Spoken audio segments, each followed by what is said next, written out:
Kailash Chandra, Shorthand dictation, transcription number 15, words for 840.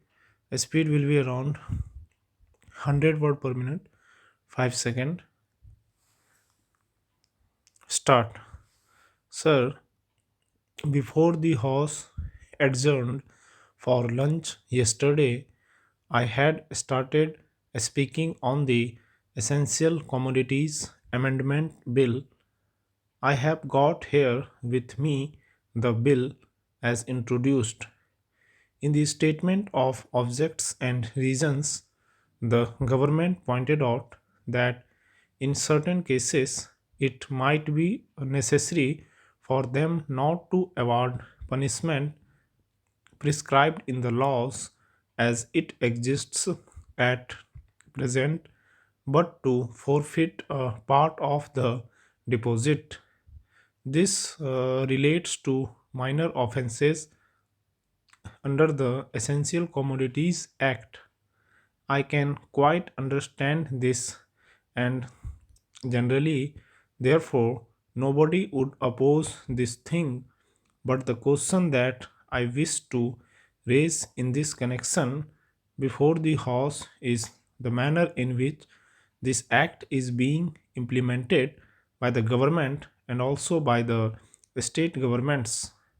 I mention the state governments because here is a measure which is sponsored by the Ministry of Food and Agriculture, and in regard to many aspects of which I believe the central government has concurrent jurisdiction, but much is left to the states. Our experience has been, especially in the state from which I come, namely West Bengal, that this act is not implemented properly by the state authorities because of various connections of certain people high up with the big business and others indulging in speculation, hoarding, and so on. The result has been that whatever should be done had not been done. The central government has got powers under this act to make rules, to give directions to the states, and to supervise the manner in which the particular measure is administered by the states. We found that much that should have been done was not done.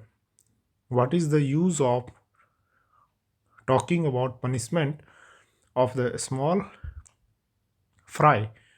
Certainly, if they are guilty, they have to be punished, and the smaller the fry, the minor should be the punishment.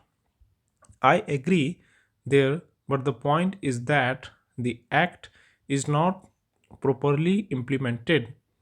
We should like to know from the government as to how many cases have been started under the Essential Commodities Act. We know that food grains that had been hoarded, speculation had been indulged in, stocks had been removed from one state to another surreptitiously by unfair and illegal methods. These should have attached the attention of the Essential Commodities Act. The act was passed in this parliament with a view to putting a check on speculative rise in prices. When it came to the question of practical implementation of this measure, we found that the government had failed. Now, government should say something about it. When government seeks to amend an act, it should tell us as to how the parent act, which is proposed to be amended, has been implemented.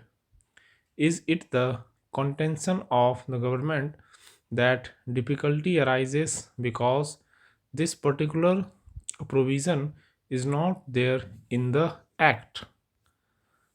are government in trouble because they do not know how to deal with the smaller fries, or is it because that those who are supposed to administer this measure at the state level, at the district level, have thought it fit to ignore it, have thought it fit to bypass it?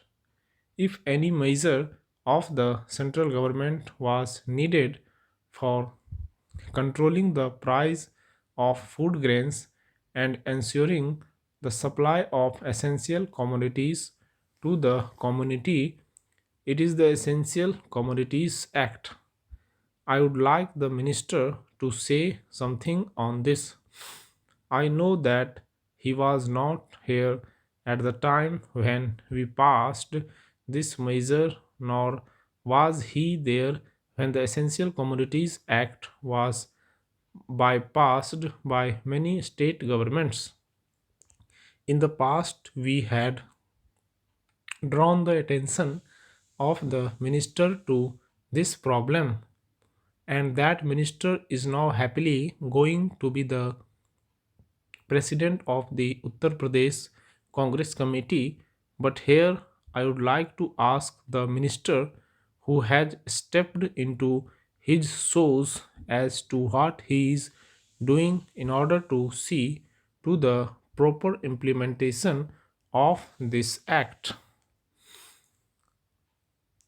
How many prosecutions have taken place? The small people, of course, should be dealt with very mildly.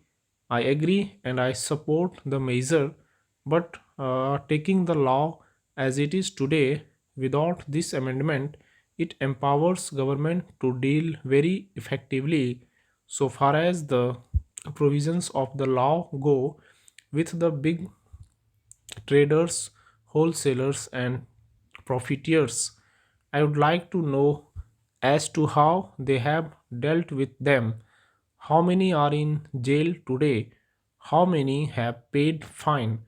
How many have suffered imprisonment? How many licenses have been cancelled as a result of malpractices, corruption, profiteering, and so on, all of which are provided for under this bill. We are entitled to know. Take us into your confidence in regard to this matter.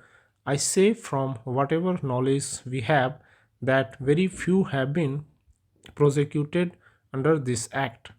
If it is so, it is not because our black market trade has suddenly become white market trade, or those impious people have suddenly become virtuous with the succession in the office of the food minister by a new man. Stop.